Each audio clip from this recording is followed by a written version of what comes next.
கடைசி 242 நாட்களா பூமி கொஞ்சம் கொஞ்சமா ஜூபிட்டர் நோக்கி இழுக்கப்பட்டு இருக்கு. அண்ட் இப்போ இந்த ரெண்டு கிரகமும் ஒன்னோட ஒன்னா மோத போகுது. இப்போ இந்த மிகப்பெரிய கிரகமான ஜூபிட்டர் நம்ம பூமி கூட ரொம்ப க்ளோஸா இருக்கு. அண்ட் நம்மளோட வானத்துல நம்ம பாக்குற எல்லாமே ஜூபிட்டர் மட்டும் தான். யாருமே கண்ட்ரோல் பண்ண முடியாத அளவுக்கு பூமியோட கிரவுண்ட் டெம்பரேச்சர் அதிக அளவுல ரைஸ் ஆயிட்டு இருக்கு. அது மட்டும் இல்லாம நம்மளோட மொத்த அட்மாஸ்பியரும் தீப்பிழம்பா எரிய ஆரம்பிக்குது. பூமியில இருக்கிற சயின்டிஸ்ட் எல்லாருமே இதுக்கு சொல்யூஷன் கண்டுபிடிக்கிறதுக்காக தேடிட்டு இருக்காங்க. இந்த ரெண்டு கிரகம் மோதுச்சுன்னா என்ன ஆகும்? அண்ட் அப்படியே ஒருவேளை மோதினா கூட இந்த கேஸ் பிளானட்டை தாண்டி நம்மளால போக முடியுமா? அது மட்டும் இல்லாம இந்த ரெண்டு கிரகம் மோதும் போது ஜூபிட்டர் எந்த அளவுக்கு ஒரு வித்தியாசமான பிளானட்டா மாறப்போகுது? வெல், இதுதான் கோட்டு சூட்டு. அண்ட் இதோ ஜூபிட்டரும் எர்த்தும் மோதினால் என்ன ஆகும்? இதுக்கு ஆன்சர் கண்டுபிடிக்கிறதுக்கு கண்டிப்பா சயின்டிஸ்ட் நம்மளுடைய பாஸ்ட பத்தி ஸ்டடி பண்ணி ஆகணும். அதுக்கு காரணம் என்ன அப்படின்னா, இதுக்கு முன்னாடி ஜூபிட்டர் பல பிளானட் கூட முன்னாடி மோதி இருக்கு. கிட்டத்தட்ட 4.5 பில்லியன் வருஷத்துக்கு முன்னாடி ஜூபிட்டர் ஒரு மிகப்பெரிய பிளானட்டோட மோதி இருக்கு. அண்ட் அந்த பிளானட்டுக்கு கிட்டத்தட்ட பூமியோட 10 மடங்கு மாஸ் அதிகமா இருந்திருக்கு. இதனாலதான் ஜூபிட்டர்ல ஒரு பகுதியில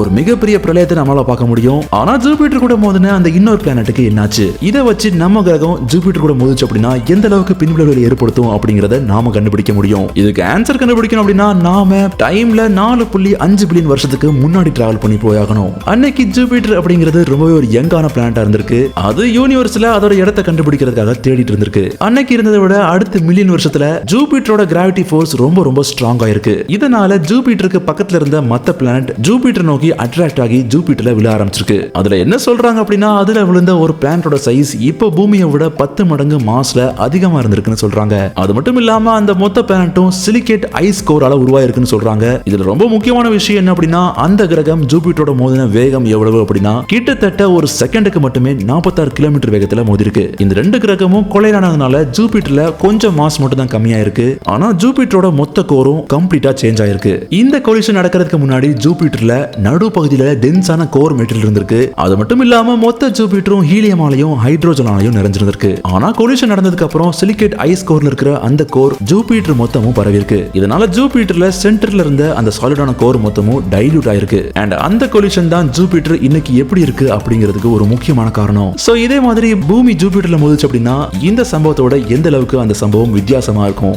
வாங்க கண்டுபிடிக்கலாம். பூமி சூரியனை சுத்தி ஒரு செகண்டுக்கு 29.78 கிலோமீட்டர் வேகத்துல சுத்திட்டு இருக்கு. இந்த ஸ்பீட்ல எர்த் அதோட ஆர்பிட்டை விட்டு வெளியே வந்துச்சு அப்படின்னா நம்ம கிரகம் ஜூபிட்டர் ரீச் பண்றதுக்கு கிட்டத்தட்ட 242 நாள் ஆகும். நம்மளோட இந்த ஜர்னில ஜூபிட்டர் ஒவ்வொரு நாளும் பிரைட்டா எரிய ஆரம்பிக்கும். 6வது நாளே ஜூபிட்டர் மொத்தமும் நம்மளோட மூன் மாதிரியே பிரைட்டா தெரிய ஆரம்பிக்கும். இதனால என்ன ஆகும் அப்படின்னா பகல்ல இருக்கிற வெளிச்சம் கொஞ்சம் கொஞ்சமா டிம் ஆயிட்டே போயிட்டு இருக்கும். இப்போ இருக்கிறத விட சன்லைட் 50% மட்டும் தான் பூமியில விழ ஆரம்பிக்கும். இதுல அதிர்ஷ்டமான விஷயம் என்ன அப்படின்னா, நமக்கு பூமியில அட்மாஸ்பியர் இருக்கிறதுனால என்னதான் அது ஜூபிட்டர் பக்கத்துல போனாலும் நாம அந்த அளவுக்கு கோல்டா உணர மாட்டோம். ஆனா பக்கத்துல போக போக மொத்த பூமியும் குளிர ஆரம்பிச்சிடும். சோ அதனால நீங்க கண்டிப்பா ப்ரிப்பேர் ஆகணும். புரியுற மாதிரி சொல்லணும் அப்படின்னா, மார்ஸ்ல இருக்கிற சர்ஃபேஸ் டெம்பரேச்சர் -63 டிகிரி செல்சியஸ். நாம மார்ஸ் ஆர்பிட்டை கிராஸ் பண்ணும்போது ஆஸ்ட்ராய்ட் பெல்ட்ல இருக்கிற ஆஸ்ட்ராய்ட்ஸையும் கிராஸ் பண்ணி போய் ஆகணும். இது நடந்துட்டு இருக்கும் போதே வானத்துல பியூட்டிஃபுல்லான ஷூட்டிங் ஸ்டார்ஸ் போகிறத நாம பார்ப்போம். இதுல இருக்கிற மோசமான விஷயம் என்ன அப்படின்னா, பூமியில சில ஆஸ்ட்ராய்ட்ஸ் வந்து மோதுறதுக்கும் வாய்ப்புகள் இருக்கு. 242 நாள் டிராவல் பண்ணதுக்கு அப்புறம்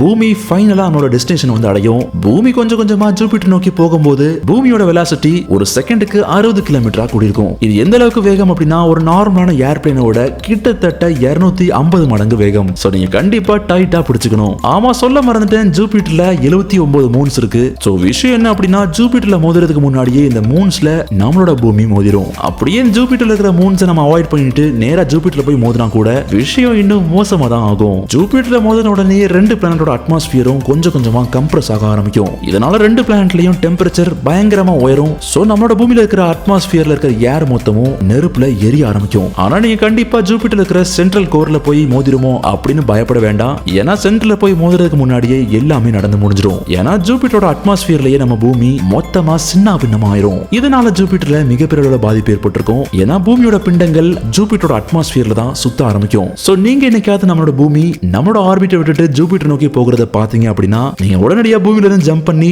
வெளியே வேற ஏதாவது ஸ்பேஸ்ஷிப்பை பிடிச்சி வேற பிளானட்டுக்கு போய் ஆகணும். மேபி நீங்க ஒருவேளை மார்ஸுக்கு கூட போலாம். ஆனா ஒருவேளை மனித இனம் மார்ஸ்ல குடிபெயர்ந்தா எப்படி இருக்கும்? அந்த சம்பவத்தை வேற ஒரு கோட்டு சூறு போட்டுட்டு பார்க்கலாம். இந்த வீடியோ உங்களுக்கு பிடிச்சிருந்தா லைக் பண்ணுங்க, உங்க ஃப்ரெண்ட்ஸோட ஷேர் பண்ணுங்க. அண்ட் இதே மாதிரி தரமான சம்பவங்களை தெரிஞ்சுக்க நம்ம கோட்டு சூட்டை போட்டுக்கோங்க. பக்கத்துல இருக்கிற பெல் ஐக்கனையும் மறக்காம தட்டி விட்டுருங்க. அண்ட் வாழ்க்கைய ரசிச்சுட்டே வாழ மறக்காதீங்க.